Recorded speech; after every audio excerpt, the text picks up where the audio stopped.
Meus amados irmãos, a paz do Senhor. Eu gostaria de mais uma vez trazer uma palavra sobre o Salmo 1, mas agora falando um pouquinho do versículo 2 do capítulo 1 deste Salmo maravilhoso, né? A gente fica muito entusiasmado quando a gente lê essa palavra, porque a palavra de Deus alegra a nossa alma, alegra o nosso coração, nos bota para cima, tá certo? E a gente fica totalmente abastecido do amor de Deus, para que a gente possa, né, fazer menção das coisas dele para as outras pessoas. O pregador do Evangelho, ele tem que estar cheio do Espírito Santo, porque se não estiver cheio do Espírito Santo, ele fala ao vento e a palavra dele não tem poder nenhum. Portanto, é preciso que a gente se alimente, né, da palavra do Senhor. E mais uma vez, irmãos, eu quero falar desta palavra, né, que é baseada no Salmo 1. Depois do capítulo 1, os irmãos sabem que tem o capítulo 2, o versículo 2, quero dizer, né, do Salmo, que diz: Antes tem o seu prazer na lei do Senhor, e na sua lei medita de dia e de noite. Pronto, é só isso mesmo. É a gente meditar na palavra do Senhor de dia e de noite, ou seja, às 24 horas do dia, tá certo? A lei do Senhor hoje, o que é? É a graça que nós temos na pessoa de nosso Senhor Jesus Cristo, que nós levamos na nossa vida para apresentar para o mundo e mostrar ao mundo o que é ser cristão, né? Fazendo menção do Senhor na nossa vida, isso de forma que as pessoas sintam e que as pessoas vejam que Jesus está conosco. Meus irmãos, não pode existir, na minha humilde opinião, algo melhor na vida do cristão que meditar na palavra de Deus às 24 horas do dia. Acordar ouvindo esta palavra continuamente, e quando chega a hora de dormir, adormecer pensando em tudo que se ouviu nesta palavra. Oh, aleluia! Como é maravilhoso isso, irmão. Já pensou? Você lê em Romanos capítulo 8, versículo 1, que nenhuma condenação há para os que estão em Cristo Jesus. Oh, aleluia!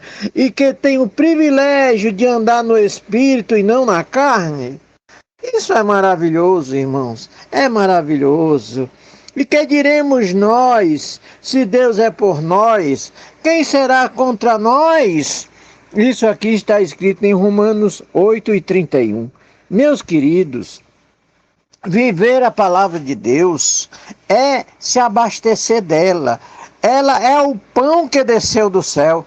Jesus diz que todo o homem que quer viver bem com Deus tem que se alimentar desta palavra, porque não é só de pão normal que o homem vive, mas também do pão que vem do céu, né?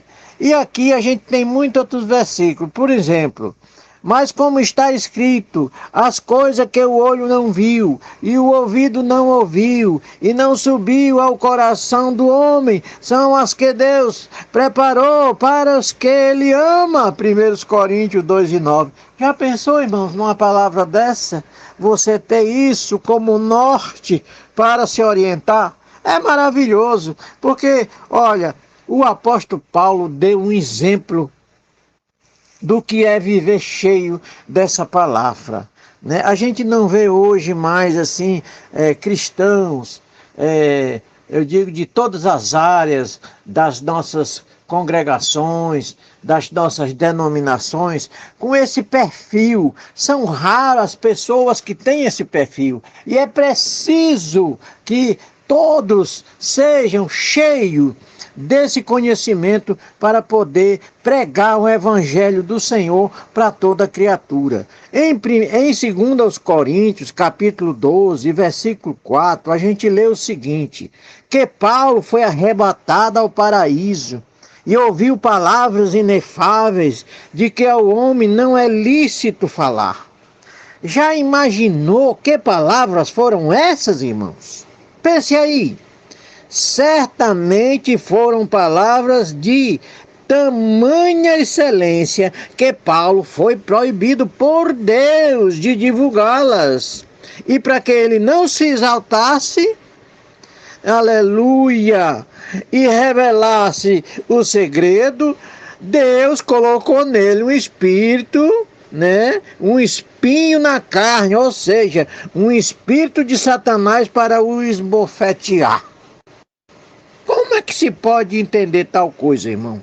O homem vai lá no céu, vê coisas maravilhosas, aleluia, e quando chega de volta no seu corpo normal, ele volta doente, para que ele não se glorie das coisas excelentes que ele viu lá. Portanto, que beleza a gente poder usufruir do bem que tem nesta palavra. É isso, irmãos. Então, vamos meditar de dia e de noite na palavra do Senhor, porque é a palavra do Senhor que nos sustenta, é a palavra do Senhor que nos enche do Espírito Santo. Não é a cultura, não é os livros, não é os cursos de teologia. Não, irmão, quem nos enche do Espírito é o conhecimento da palavra de Deus, da excelência da palavra de Deus. Nós estudarmos a palavra de Deus, nós vivemos a palavra de Deus. Isso é estar cheio do conhecimento de Deus e estar abastecido com essa energia poderosa do Espírito Santo, para que as pessoas possam ver em nós o Senhor Jesus e Deus também. E assim, irmãos, nós pregaremos o Evangelho sem dizer uma palavra. As pessoas precisam ver isso em nós. Portanto, irmãos, te cuida e viva o Evangelho, viva esta palavra, medite nela de dia e de noite, deixa o Espírito do Senhor viver em ti e tu vai ver a maravilha que é a tua vida, até que Jesus venha e nos leve para estar com Ele para sempre. Amém.